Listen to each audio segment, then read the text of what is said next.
నా పేరు గడప శ్రీహరి. నేను తెలంగాణ ప్రదేశ్ సంఘం గంగపుత్ర సంఘం రాష్ట్ర అధ్యక్షుడిని మరియు అదేవిధంగా బీసీఏ కులాల హక్కుల పరిరక్షణ సమితి ఉపాధ్యక్షుడిని. మరి ఈరోజు ఈ వీడియో ద్వారా సమస్త బీసీఏ గ్రూప్లో ఉన్నటువంటి మా జనాలకు నేను విన్నవిస్తున్నాను. అయ్యా, ఈ మధ్యన మొన్నటి రోజు గౌరవ ముఖ్యమంత్రి గారు బీసీడీలో ఉన్న ముద్రాజులను బీసీఏలో కలపడానికి ఒక కమిటీ వేయడం జరిగింది. మరి ఆ కమిటీ సారాంశం ఏంటంటే, ఆ కమిటీలో ముందుగా ముద్రాజు బిడ్డ వాకిటి శ్రీహరి గారు ఉన్నారు, మరియు బీసీ మంత్రి గారు పొన్నం ప్రభాకర్ గారు ఉన్నారు, మరియు మహిళామణి కొండ సురేఖ గారు ఉన్నారు. మరి నేను ప్రభుత్వంను అడుగుతున్నాను, మీరు ఈ కమిటీ వేయడానికంటే ముందు ఈ బీసీఏలో ఉన్న జనాభా ఎంత, మీరు బీసీఏలో ముద్రాలను కలుపుతా అంటున్నారు కదా, వాళ్ళ జనాభా ఎంత మీరు తెలుసుకోండి. వాళ్ళు దాదాపు మా బీసీఏలో ఉన్నటువంటి 57 కులాల జనాభాతో సమానమైనటువంటి జనాభాను మీరు తీసుకొచ్చి ఈ బీసీఏలో కలుపుతానంటే మరి వాళ్ళ గతి ఏం కావాలి?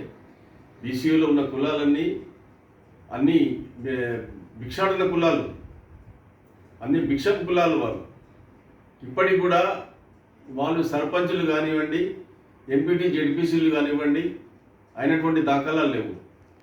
మరి అటువంటి కులాలలో ఈ ఇంత జనాభా కలిగిన అన్ని రంగాల్లో, విద్యలో కానివ్వండి, ఉపాధిలో కానివ్వండి, అన్ని రంగాల్లో ముందున్నటువంటి రాజకీయంగా కానివ్వండి, రాజకీయంగా వాళ్ళు ఉప ముఖ్యమంత్రి పదవి వరకు వెళ్ళారు, ఆర్థిక మంత్రిగా ఉన్నారు, 10ల కొద్ది మినిస్టర్లు అయినారు, ఇంకా ఎమ్మెల్యేలు, సర్పంచులు, ఎంపీటీసీలు అంటే లెక్కలేదు, వేల సంఖ్యలో ఉన్నారు. మరి ఇటువంటి సంఖ్యను తీసుకొచ్చి మరి ఈ బీసీఏ గ్రూపులో ఈ అట్టడి వర్గాలు ఉన్నటువంటి కులాల్లో కలపడం ఇంతవరకు బాగుంది. ఓకే, మీ ముద్రాజులంటే మాకు వ్యతిరేకత లేదు, ముద్రాజులకు మీరు గౌరవం ఇవ్వండి, వాళ్ళని ఎక్కడైనా తీసుకొని పెట్టండి, మాకు అభ్యంతరం లేదు. కాబట్టి దయచేసి మీరు బీసీఏలో మాత్రం కలపండి. కాకపోతే ఉంటే ఇంకో గ్రూప్ ఒకటి క్రియేట్ చేయండి. బీసీఏ బై 1 అని వేస్తారా, లేకపోతే ఏబిసిడిఈ వరకు ఉన్నది ఎఫ్లో పెట్టండి. ఇంకో ఎఫ్ అని ఒక దాన్ని ఏర్పాటు చేసేసి అందులో కల్పించడం. వాళ్ళకి మీరు ఏమి ఇవ్వగలుగుతారో వాళ్ళకి ఏమని ఇచ్చుకోండి, మాకు అభ్యంతరం లేదు. కాబట్టి ఇటువంటి ఈ బీసీఏ 1968, 69లో వచ్చినటువంటి అనంతరామన్ గారి కమిషను, ఆ అనంతరామన్ కమిషన్ అంటే అందరికీ తలవానికం. అది ఏ సర్వే కానీ చేసే ముందు అనంతరామన్ సర్వే గారిని దీనిగా ఉదాహరణగా తీసుకుంటారు వాళ్ళు. అటువంటి అనంతరామన్ కమిషన్ గారు దాదాపు 2 సంవత్సరాలు ఇంటింటికి ఊరూరుకు తిరిగేసి ఎవరు ఏ జాతి, వాళ్ళు చేస్తున్నటువంటి పనులు ఏంటి, వాళ్ళ జీవన విధానం ఏంటిది అని సర్వే చేసి ఎవరిని ఏ గ్రూపులో పెట్టాలి, ఎక్కడ పెట్టాలని చెప్పినటువంటి ఆ కమిషన్లో ముద్రాజులను బీసీడీలో 19వ నెంబర్లో పెట్టారు. మేము బీసీఏలో ఉన్నాము. మరి బీసీడీలో ఉన్నటువంటి ముద్రాజులు బీసీఏలో కలిపితే మరి వీళ్ళ పరిస్థితి ఏంటిది? మీరు కలిపే ముందు మీరు ఒక సర్వే చేయండి. వీళ్ళు అసలు ఏ పరిస్థితిలో ఉన్నారు, వీళ్ళు ఎక్కడ ఉన్నారు? మీరు ఏం సర్వే లేకుండా, ఒక శాస్త్రీయమైన సర్వే లేకుండా తీసుకొచ్చేసి మీరు కలపండి అని చెప్పేసి మీరు కలుపుతామని చెప్పడము, మీరు ఈ విధంగా చేయడము భావ్యం కాదు.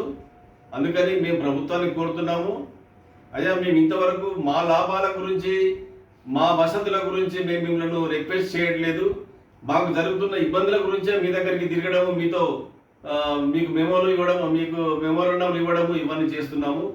కానీ మాకు ఉత్తరణ గురించి మేము చేస్తున్నటువంటి అవసరం అటువంటి పరిస్థితి లేకుండా పోయింది. అంటే మాకైతే బాధ ఏదైనా ఆ బాధ చెప్పుకోవడమే సరిపోతున్నది, కానీ మేము గొంతుమ కోరికలు కోరడం లేదు.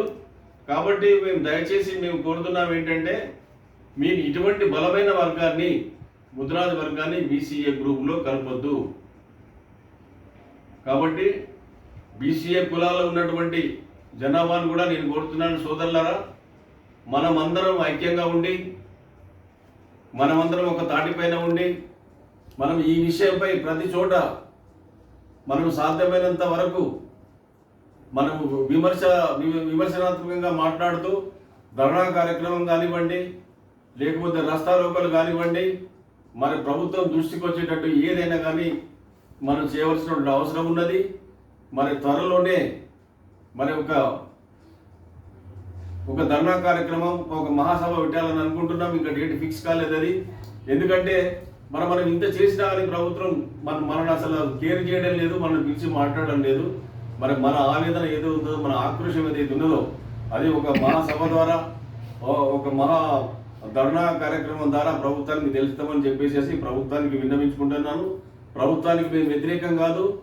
ఇది మా కడుపు మీద మీరు కాలు పెట్టి తొక్కే ప్రయత్నం చేస్తున్నారు ఈ బీసీల పైన. కాబట్టి దాన్ని విరమించుకోవాలని కోరుతున్నాము.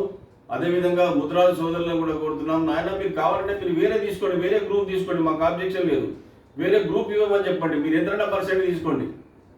కానీ మా గ్రూపులోకి వచ్చేసి మేము 8% అంటే మీరు 8% వస్తే మరి ఉన్న రిజర్వేషన్ శాతం ఏమో పెరగట్లేదు. మరి ఇదివరకే 33 కులాలు ఉన్నదాన్ని 57 కులాలకు తీసుకుపోయారు, ఆడ % పెరగలేదు. మళ్ళీ ఇప్పుడు మాకు సమానంగా ఉన్న జనాభాను తీసుకొచ్చి మరి ఇందులో కలిపితే మరి వీళ్ళు ఎక్కడ పోవాలి? మీరంటే కొంచెం ఆలోచించాలి కదా. దయచేసి ప్రభుత్వాన్ని కోరుతున్నాం సార్, ఇవన్నీ మీరు దృష్టిలో పెట్టుకోండి. మీరు చేసే నిర్ణయం ఏదైతే ఉన్నదో మరి ఆచితూచి మీరు నిర్ణయం తీసుకోవాలి. కానీ ఈ దేశ దిమ్ములను, ఈ అడకతినే జాతిని గంగలు కలిపే ప్రయత్నం చేస్తూ ఈ 57 కులాలలో ఉన్నటువంటి తేనెతుటని కలిపే ప్రయత్నం చేయొద్దు. మరి ఇప్పుడు మీరు ఏదో మరి ఓటు బ్యాంక్ రాజకీయమా, మరి ఏదన్నా కానివచ్చు, మేము కూడా ఓటర్లమే కదా సార్. మరి మేము ఉన్నటువంటి మా 57 కులాలు కూడా మీకు అనుకూలంగానే ఉన్నాయి కదా, మేమందరం మీకు సపోర్టర్లే ఉన్నాం కదా. మరి మీరు వాళ్ళ దగ్గర తీసుకుంటే మేమందరం మీకు దూరం అయ్యే పరిస్థితి ఏర్పడుతుంది కదా. ఇదన్నీ దృష్టిలో పెట్టుకోండి. కాబట్టి మాకు అన్యాయం చేయొద్దని చెప్పి మరొకసారి ప్రభుత్వాన్ని కోరుతున్నాం.